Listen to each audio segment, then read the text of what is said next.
are we filming? We are filming a music video about a face.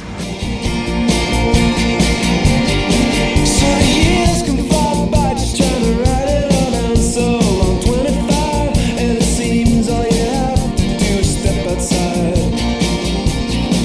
With these conversations where it's like there's nothing to add, there must be something else. Come on, can't you give me just a little help? One of the things that I think is most important when you're trying to make a great music video on a low budget is really interesting backgrounds or locations that you can put behind the main performers. But what do you do if you haven't got access to any interesting locations? Well, we needed a lively bar. But the bar we wanted to use wouldn't let us shoot at their location. So we had to find an abandoned building and try and make it look more dynamic with some visual effects. So I added some more lights. Didn't like that red rope, so we made it blue. Top left, we added a neon sign, and above the lights, we added a colourful awning. And then just to give the shot some dynamic energy, we added a car. And we needed to make our actress in the foreground look like she was carrying my head. And lastly, to complete the scene, some colour grading. And there was a few other scenes in the video where we just couldn't get the exact right location to tell our story. So we had to do the best we could with some digital production design to improve the colour and the general look of some shots. This shot was supposed to be a claustrophobic hallway shot, but as you can see, it's pretty open and just a little bit dull and boring. So I decided to make it feel more like a hallway by closing in the walls a little bit. And I wanted the video to have a blue and yellow colour scheme, so I brought a bit of that in. Plus some darker shadows to increase the ominous claustrophobic feel. And that's it, one dingy corridor done. Get so long to get up dancing alone while all the lights are down. In all your out, put a weight around. Made a lot of cool props, including this and this. Just gearing up for one of the last days of the shoot, maybe the last or second last. I've just made the prop here. It's going to be in one of the scenes. And this is the handbag that our lead actress carries around when she's trying to sneak Mr. Nobody into the club. And it wouldn't be a handbag without a surprise hand. And this is the badge for the pretend rideshare company that we invented.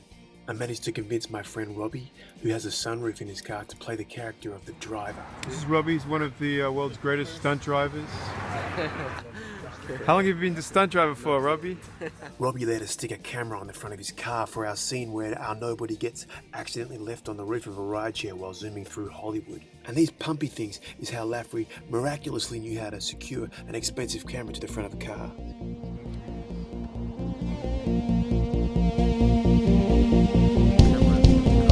And this is my position. So once everything was in position, we headed to downtown Los Angeles and Sunset and Hollywood Boulevard too to try and get some great shots. Just praying that the cops didn't pull us over for shooting without a permit and creating a public nuisance.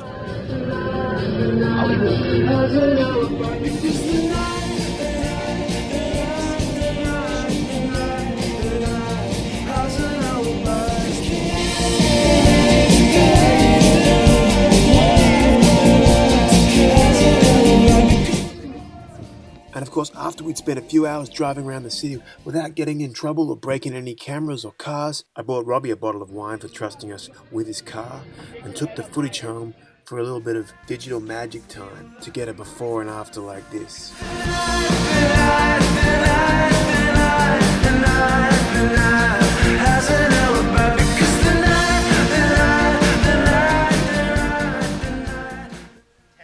And as you might have guessed, some of this could be pretty time-consuming and meticulous work. Fortunately, everyone on set possessed great patience with some of my silly ideas and the stuff that was coming out of my mouth. About a guy who's from the lore. Yep. Hey! So there's a man who's running from the law. He's decapitated in a tragic windmill accident, and the police are out to get him, and he runs to Hollywood, where he's trying to find fame and fortune. Only he does find it challenging without a body.